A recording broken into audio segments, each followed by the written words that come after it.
जल साहब, आपके ख्याल में ये जो बातें हो रही हैं इस वक्त, और ख़ास तौर पे हमें अमेरिका से जो आवाज़ें आ रही हैं कि स्ट्रेट जो है उसको खाली करवा लिया जाएगा, जहाँ पे माइनिंग हुई है उसको डी माइन कर दिया जाएगा, ये डी माइनिंग करवा ली जाएगी या हो जाएगी। इज़ इट पॉसिबल कि सिंगल हैंडेडली हो सके ईरान की मर्ज़ी के बगैर? Number one. नंबर टू, अगर ये ऐसा नहीं हो सकता तो फिर what is the new strategy which America is going to evolve? Rana साहब, थैंक यू वेरी मच, आपने मुझे प्रोग्राम में लिया। देखिए, इस वक्त स्ट्रेट ऑफ हॉर्मुज़ का खोलना एक क्रिटिकल इशू बन चुका हुआ है, ना सिर्फ अमेरिका बल्कि पूरी दुनिया के लिए। और अमेरिका इज क्लेमरिंग और सबके लिए, मतलब लोगों की रिक्वेस्टें कर रहा है कि मेरे साथ आके खड़े हो जाओ इस काम के लिए। और एक वो भी टाइम था जब प्रेसिडेंट ट्रंप ने कहा था कि मुझे स्ट्रेट ऑफ हॉर्मुज़ के खोलने की जरूरत नहीं है, बिकॉज मेरे पास अपना ऑयल है। जिस किसी को ऑयल चाहिए वो जाके खोल ले, और अगर वो नहीं खोलना चाहते तो मेरे से आके ऑयल ले लें। अब ये कि अब दोबारा से इस तरह की आवाजें आ रही हैं कि बिकॉज ये एक उनका मैटर ऑफ प्रेस्टीज बन गया है। इतनी बड़ी नेवी, इतने ज्यादा एयरक्राफ्ट कैरियर्स और इतनी बड़ी एयरफोर्स, और स्ट्रेट ऑफ हॉर्मुज़ उनके गले में हड्डी बन चुका है। अब उनकी तो जिस तरीके से आप कह रहे हैं कि विश तो उनकी यही है कि वो माइंस हटा के सारा कुछ करके, तो अभी तक मेरा नहीं ख्याल कि ईरान ने माइनिंग की है, तो वो इसको क्लियर करवा लें। लेकिन ये कि ये जब तक दोनों शोल्डर्स नहीं पकड़े जाते, एक तरफ ओमान है एक तरफ ईरान है, जब तक उधर वहां पे ग्राउंड फोर्सेस अमेरिका की मौजूद ना हो, तो सिर्फ नेवी से ये कुछ करना मुमकिन नहीं होगा। सेकेंडली ये कि अगर माइनिंग हो गई स्ट्रेट की, तो फिर जो नेवल एक्सपर्ट भी बताते हैं कि it will take a long time, बड़ा लेबोरियस जॉब होता है उसको डी माइन करना, और फिर भी आपको खतरा होता है कि ये ना कोई एक आध माइन रह जाए और आपके जो शिप्स हैं वो डैमेज हों। दूसरा जो अल्टरनेट स्ट्रेटेजी जो मुझे भी समझ आ रही, जो आप देख रहे हैं कि China is emerging as a key player. एक मिनट जल साहब, में आपने अभी एक बात की है, उसको मैं ज़रा थोड़ा सा एलेबोरेट कर दीजिए कि आप कह रहे हैं कि स्ट्रेट में कोई माइनिंग नहीं हुई। This is what you are saying? देखिए, मेरी इंफॉर्मेशन के मुताबिक तो ईरान ने सिर्फ वार्निंग दी थी कि जो गुजरेगा जहाज हमारी परमिशन से गुजरेगा, और अभी तक यही हुआ है कि उन्होंने कोई रॉकेट्स, मिसाइल्स या जो गन बोट्स हैं उनसे उन्होंने एक्शन लिए उन शिप्स के ऊपर जो कि वहां से गुजरने की कोशिश कर रहे थे। ईरान बार बार कह चुका है कि स्ट्रेट क्लोज नहीं है। क्लोज का मतलब ये होता है कि नोबडी कैन यूज इट, लेकिन ये कि मेरी उस पर इजारादारी है, मेरा एक इन्फ्लुएंस है उसके ऊपर, और मेरी मर्जी जो गुजरेगा मेरी मर्जी से गुजरेगा। क्लोजर की बात तब आएगी जैसे ये नेगोशिएशन हो रही थी। तो मेरी इंफॉर्मेशन के मुताबिक, I hope I am not outdated in information, कि माइनिंग अभी तक नहीं हुई, लेकिन उसका डेंजर जरूर है कि अगर जब उसने फाइनली डिसाइड किया कि मैंने इसको क्लोज करना है, तो माइनिंग कर दी जाएगी स्ट्रेट ऑफ हॉर्मुज़ की। अच्छा, चाइना का क्या कह रहे थे आप जन साहब? देखिए, चाइना जो है वो एक अल्टरनेट पावर के तौर पे इमर्ज हो रहा है, जो कि चैलेंजर है यूएस की हेगमनी को।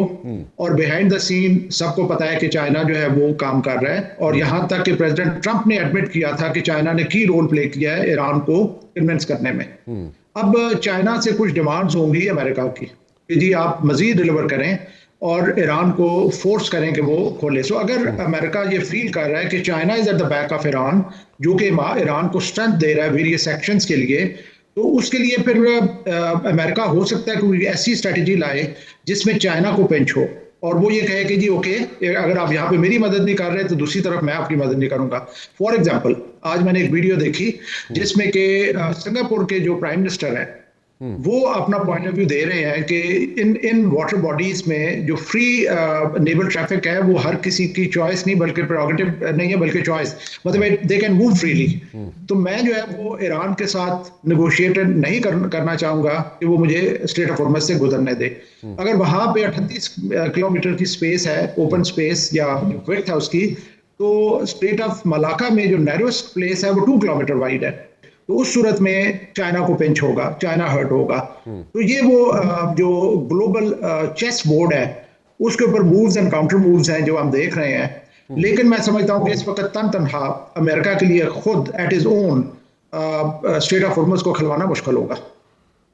So how do you take all these things, when Sahab, how do you take all these things when we see NATO backing out, Australia backing out, French जो है वो बैक आउट कर गए इस सारी चीज़ से कि it's not our war and they don't want to get indulge into all these things. So ये सारी चीज़ें तो अपनी जगह, लेकिन डू यू थिंक कि अभी भी अमेरिका ऑन इट्स ओन ये सारे स्टेप्स ले सकता है और ये सोलो फ्लाइट लेकर ये सारा जो कॉन्फ्लिक्ट है, obviously with the help of Israel, ठीक है, वहाँ पे इफ्स एंड बट्स हैं, क्योंकि विद इन अमेरिका भी एक आवाज़ उठनी शुरू हो गई है, वो एक अलग डिबेट है। But then again wholly solely America ये कॉन्फ्लिक्ट जो है इसको कैरी ऑन कर सकता है जी?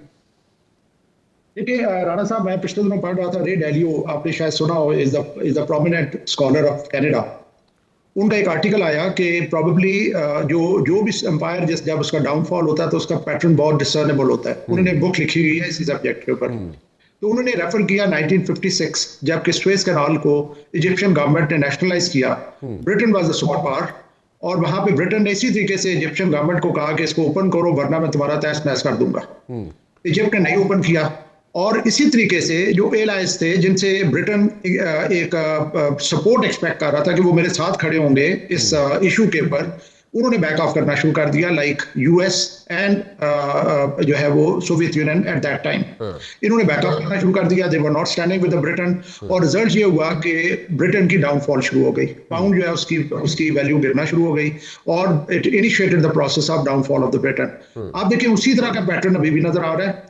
Instead of Suez canal it is strait of Hormuz, और वहां पे अमेरिका जो है वो तनहा रह गया। मेरे नजदीक जो सबसे बड़ा लॉस हुआ है इस वक्त तक अमेरिका का इस जंग में, वो है loss of the rate of America over the globe, loss of respect that America enjoyed at a super power.